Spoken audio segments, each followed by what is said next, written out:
Board থেকে সব ready করে নিয়ে এসছে। রিভিউ যেটা করব, প্রথম আমরা কি করেছিলাম, 8255 করেছি, ঠিক আছে? এই কথা না, 8255 করেছি। এর ভিতরে আমাদের বিভিন্ন রকম কোড ছিল, কোড এ বি সি ছিল, কন্ট্রোল ওয়ার্ড ছিল। কোড এ বি এবং সি এর ভিতরে পার্থক্য কি সেটা বলেছিলাম। সি এর একটু স্পেশাল ক্যারেক্টার আছে, এরা 8 বিট 8 বিট ব্যবহার করি, সি কে 4 বিট 4 বিট করে ব্যবহার করতে পারে, ঠিক আছে? এরা 8 bit either input or output, এরা 4 বিট 4 বিট এক সেকশন বা এক গ্রুপ ইনপুট হতে পারে আর এক গ্রুপ আউটপুট হতে পারে। আরও একটা স্পেশালিটি ছিল, এরা যখন মোড 1 বা মোড 2-তে কাজ করবে তখন সি এর দায়িত্ব হচ্ছে এদেরকে প্রপার কন্ট্রোল সিগন্যাল সাপ্লাই দেওয়া। এগুলো হচ্ছে সি এর একটা বিশেষত্ব। আমরা এটাকে প্রোগ্রামেবল ডিভাইস বলেছিলাম, প্রোগ্রাম করতে পারি। যেমন আমাদের একটা কন্ট্রোল ওয়ার্ড আছে, কন্ট্রোল রেজিস্টার আছে একটা, এখানে কন্ট্রোল রেজিস্টার, সেখানে আমরা একটা কন্ট্রোল ওয়ার্ড লিখে 8 বিটের একটা ডাটা লিখে তাকে বলে দিতে পারি যে কীভাবে সে কাজ করবে। কোড এ কোন মোডে কাজ করবে, কোড বি কীভাবে কাজ করবে, কোড সি কীভাবে কাজ করবে, এগুলাকে আমরা সব এই কন্ট্রোল ওয়ার্ড দিয়ে ডিফাইন করে দিতে পারি। দুইভাবে কাজ করতে পারেন, যে আপনি আগে চিন্তা করবেন যে আমি কাকে কীভাবে কাজ করাবো, তারপরে কন্ট্রোল ওয়ার্ডটা তৈরি করে সেটা পাঠাতে হয় কীভাবে সেটা আমরা বলেছিলাম। Simple assembly language move AL, এইখানে আমরা একটা ভ্যালু লিখব 8 বিটের হেক্সাডেসিমাল এবং সেটাকে আমরা আউট করব। এইখানে একটা অ্যাড্রেস থাকবে, অ্যাড্রেসটা সাধারণত হচ্ছে কন্ট্রোল রেজিস্টারের অ্যাড্রেস 11 হওয়ার কথা। কন্ট্রোল রেজিস্টারের অ্যাড্রেসে আমরা এএলটাকে পাঠাবো, তাহলে কন্ট্রোল ওয়ার্ড এখানে চলে গেল, সে বুঝে যাবে যে এইখান থেকে যে কোড কোডকে কীভাবে কনফিগার করতে হবে। তাহলে প্রথমে আপনি চিন্তা করলেন যে এই কোড আমি এই কাজে ব্যবহার করবো, সেই কন্ট্রোল ওয়ার্ড তৈরি করে পাঠিয়ে দিলেন। উল্টাটাও হতে পারে যে আমি একটা কন্ট্রোল ওয়ার্ড জুড়ে দিলাম, এই কন্ট্রোল ওয়ার্ড 8255 এর কাছে গেছে, 8255 এখন কি বুঝবে, ওর কোড কীভাবে কাজ করবে। প্রশ্নটা দুই দিক থেকেই বুঝে করা যেতে পারে, দুটাই আপনাদের বুঝতে হবে।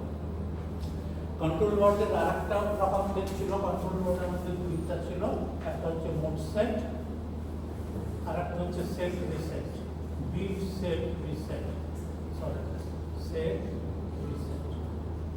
এটাতে কি করতো, এটাতে যে সি এর যে 8 বিট আছে, 8 বিটের কোন বিটটাকে সেট করবে, মানে কোন লাইন দিয়ে 1 পাঠাবে বা কোন লাইন দিয়ে 0 পাঠাবে, আমরা সেই লাইন নাম্বার বলে দিতে পারি এবং সেটা 0 হবে না 1 হবে বলে দিতে পারি। এটা হচ্ছে আমাদের modes bit set reset control word. তো দুই রকম কন্ট্রোল ওয়ার্ড আছে, এইটা আমরা এখান থেকে দেখে রেখেছি। এরপর আমরা পড়েছিলাম 8086 মাইক্রোপ্রসেসর পড়েছি। এখানে আমরা রেজিস্টারগুলো কেমন ছিল পড়েছি, বিভিন্ন রকমের register, general purpose, special purpose. এখানে আমরা ফ্ল্যাগ পড়েছিলাম, বিভিন্ন ফ্ল্যাগ। এখানে আমরা সিগন্যাল দেখেছিলাম। পিন নাম্বার আমার মুখস্থ রাখার কোনো দরকার নেই, কিন্তু ইম্পর্টেন্ট সিগন্যাল যেগুলো কী কাজ করে, এই কাজ করাতে হলে কোন সিগন্যালটা আমাকে ব্যবহার করতে হবে, সেগুলো মোটামুটি আমাকে জেনে রাখা।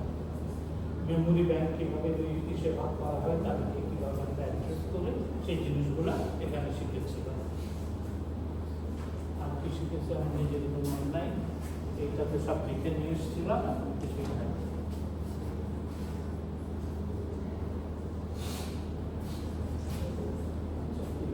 তাহলে 8086 এগুলো পাচ্ছেন। এখানে আরো দুইটা জিনিস শিখেছিলাম, আমাদের মিনিমাম মোড আর ম্যাক্সিমাম মোড অপারেশন শিখেছিলাম। ইন্টারাপ্ট করেছি, যে কীভাবে ইন্টারাপ্ট করলে, এটা শুধু 86 এর জন্য না, এই ইন্টারাপ্ট টেকনিকটা পুরো ইন্টেল ফ্যামিলির জন্যই প্রযোজ্য। 186, 286, 86, পেন্টিয়াম সব জায়গায় একই প্রযোজ্য যে ইন্টারাপ্ট কীভাবে কাজ করে, ইন্টারাপ্ট সিগন্যাল কীভাবে আসে, ইন্টারাপ্ট সিগন্যাল দিলে সে কী কী করে, ইত্যাদি ইত্যাদি সব কিছু আমরা করেছি। কলের বইতে বিস্তারিত আছে, সেটা আপনি দেখে নিতে পারেন। তো এই জিনিসগুলো আমরা 86-এ সব দেখেছিলাম। 286-এ কি দেখেছি আমরা, এটার মতো রেজিস্টার, ফ্ল্যাগ, সিগন্যাল ইত্যাদি ইত্যাদি। এখানে আমাদের মোড অফ অপারেশন ছিল ছিল দুইটা, একটা হচ্ছে রিয়েল মোড আর একটা হচ্ছে প্রোটেক্টেড মোড। পার্থক্য কি দুটার ভিতর রিয়েল মোড এবং প্রোটেক্টেড মোড সেটা আমরা খেয়াল করেছি। প্রোটেক্টেড মোডের মেমোরি অ্যাড্রেসিং ক্যাপাবিলিটি হচ্ছে ডিফারেন্ট। আমরা রিয়েল মোডে সেগমেন্ট আমরা সেগমেন্ট ব্যবহার করি, প্রোটেক্টেড মোডে আমরা ডেসক্রিপ্টর ব্যবহার করি। সেই ডেসক্রিপ্টর কোথা থেকে কীভাবে পাওয়া যাবে সব কিছু আমরা এখান থেকে দেখে নেব, ঠিক আছে? তো এই হচ্ছে আমাদের 86 এর মেমোরি ম্যানেজমেন্ট দেখতে হবে, যেখানে আমরা মেমোরি ম্যানেজমেন্ট করছি ইত্যাদি ইত্যাদি, রেজিস্টার প্লাগ এগুলো সবসময় রাখতে হতে যেমন আছে।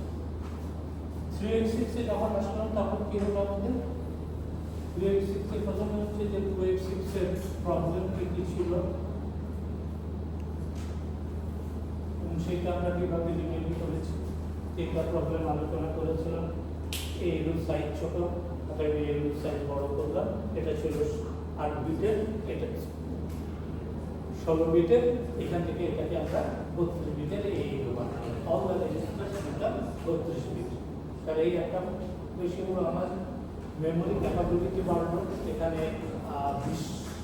24 বিটের ছিল, এখানে 32 বিটের বানানো হলো। আর একটা ছিল যে এখানে আমরা রিয়েল থেকে প্রোটেকশনে আসলে পরে প্রোটেকশন থেকে রিয়েলে ফেরত যেতে পারতাম, এখানে সেটারও একটা সলিউশন। এবং সেই সলিউশন দিতে গিয়ে এখানে মোড বানানো হলো কয়েকটা, 3টা মোড বানানো হলো, রিয়েল, প্রোটেক্টেড এবং ভার্চুয়াল।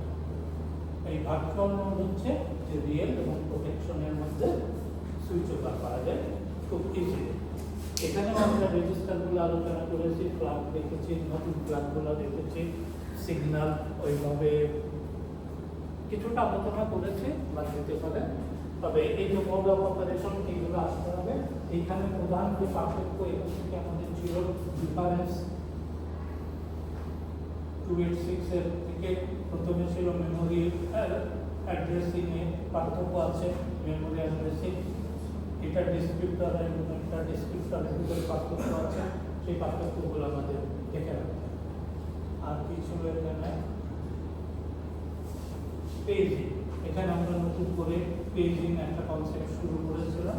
অর্থাৎ পেজিং কনসেপ্টটা কি, কীভাবে আমরা ব্যবহার করেছি সেই জিনিসগুলো এখানে আমাদের দেখে রাখতে হবে, ঠিক আছে? এরপরে আমরা পড়েছি পেন্টিয়াম। পেন্টিয়ামে কি করেছি আমরা? পেন্টিয়াম খুব বেশি ডিটেলস যাইনি আপনাদের, যেটুকু পড়িয়েছি ওইটুকু পড়বেন। এখানে একটা টার্ম আমরা বলেছিলাম সুপার স্কেলার, সেই টার্মটার মানে কি করতে হবে আমাদের?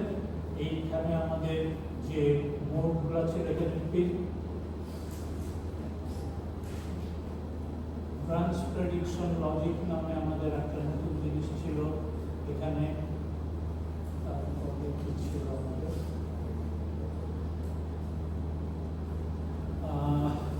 পেজিংটা ডিফারেন্ট ছিল 386 এর চেয়ে, পেজিংটা একটু ডিটেলস পড়িয়েছি। এই জিনিসগুলো যেটুকু আমি পেজিংয়ে পড়িয়েছি, স্লাইড ছিল, আপনাদের কাছে আছে কিনা জানি না, এখানে তো নাই। এবং এই জিনিসগুলো জাস্ট আমরা পড়ছি। আর লাস্ট জিনিস যেটা আসবে সেটা হচ্ছে কম্পোজার কোশ্চেন।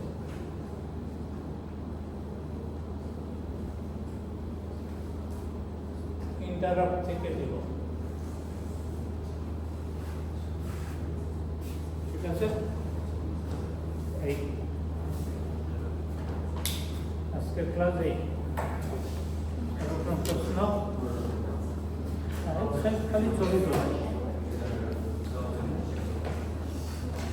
সাহেব না, সাহেব তো না, ছবি তুলতে হবে, তারপর সাহেব আসছে।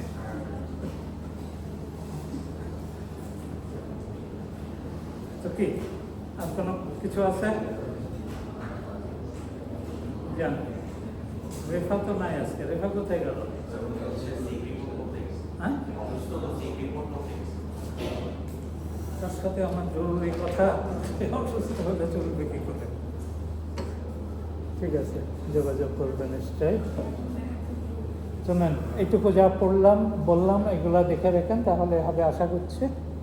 ওকে, বইয়ের বই আর হলের বই, এই দুটো বই মোটামুটি দেখলেই হবে। বিশেষ করে ইন্টারাপ্টটা হলের বইয়ে খুবই ভালো, আমার খুব পছন্দ। এত ভালো অন্য কোনো বই আমি পাই নাই। আর বাকি জিনিসগুলো বইয়ের বই থেকেও পড়তে পারেন, হল থেকেও পড়তে পারেন। ইভেন রফিকুজ্জামান একসময় 8-6 পড়ানো হতো খুব, এখন আর রফিকুজ্জামান পুরানো হয়ে গেছে, খুব একটা কেউ পড়াই বলে মনে হচ্ছে না আমার। অনেক আগে রফিকুজ্জামানই মেন বই ছিল। তো এইটা আপনাদের, আমি ওইটা কি করতে পারি, ওটাকে কি ক্লাসরুমে আপলোড করে দেবো? হ্যাঁ,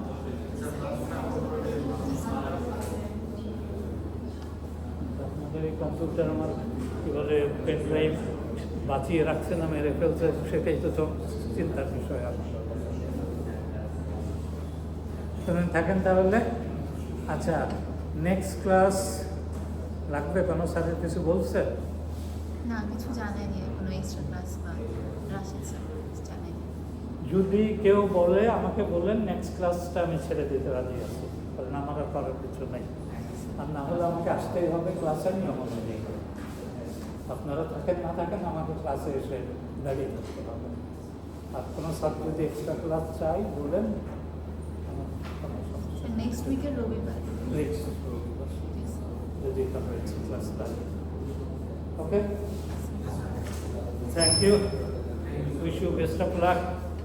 দোয়া করছি।